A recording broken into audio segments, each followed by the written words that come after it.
Hi, this is Glenn Tompkins.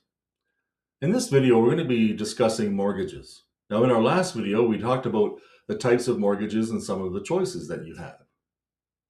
Now, in this one, we're going to talk a little more specifically about what the bank looks at when you take a mortgage.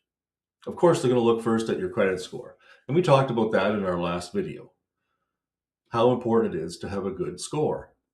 But what can you do about it? Well, you can get a copy of your credit score report even before you talk to a mortgage broker. And you can look at it and say, I need to clean this thing up. There might be some old debt that you didn't realize you hadn't paid. There's something on there that should have been taken off that wasn't. And maybe you're thinking, my credit score could be better.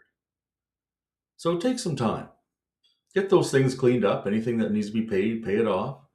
Get those things off of there. And then take some time to build up your credit score by being very, very responsible, making sure everything is paid on time and everything is good. And then before long, you'll have a really good credit score. Now, the bank looks at that very carefully, and they look at that along with staying within your budget. Now, what does that mean for you, staying within your budget? Well, have you ever heard the term gross debt service ratio? Many of us probably already have. That's where the bank takes your gross household income, and they look at the house you want to buy, the mortgage you want to take. Does it add up to more than 39% of your gross household income? That's your mortgage payments, property tax, heating costs, 50% of your condo fees if you buy a condo. Can add up to more than 39% of your gross household income. That's all the income you're going to use towards servicing this mortgage. Now, the next thing the bank looks at very carefully is all of your other debt. They say, okay, we're going to take your household debt, the mortgage and so forth, 39%.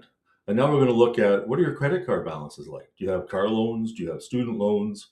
Do you have spousal or child support? All those kinds of things that need to be paid for and serviced regularly. All of it together cannot add up to more than 44%. That's your total debt service ratio. 44% of your gross household income. So these are numbers that you can look at even before you talk to a mortgage broker and say, where am I? What is 44% of my gross household income? And am I using all of it or portion of it? And we can also make adjustments by working at perhaps cleaning up some of those debts, some of those payment things, so that you look better to the bank. When they look at you, they say, yes, you're in good shape. There's not a problem here. Another thing they do, which seems kind of unfair at times, they put you through a stress test.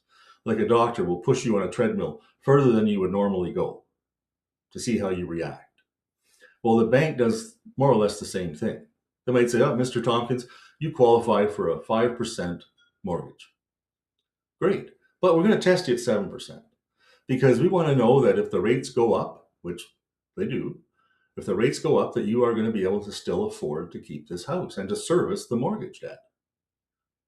So it really is a safeguard for you to have that stress test done to you. So these are just some of the things the bank looks at very carefully, the main things that you can control by looking into them and taking some time to make sure they're as cleaned up as possible. Well, this has been Glenn Tompkins with Sutton Group Select Realty. Have a good day.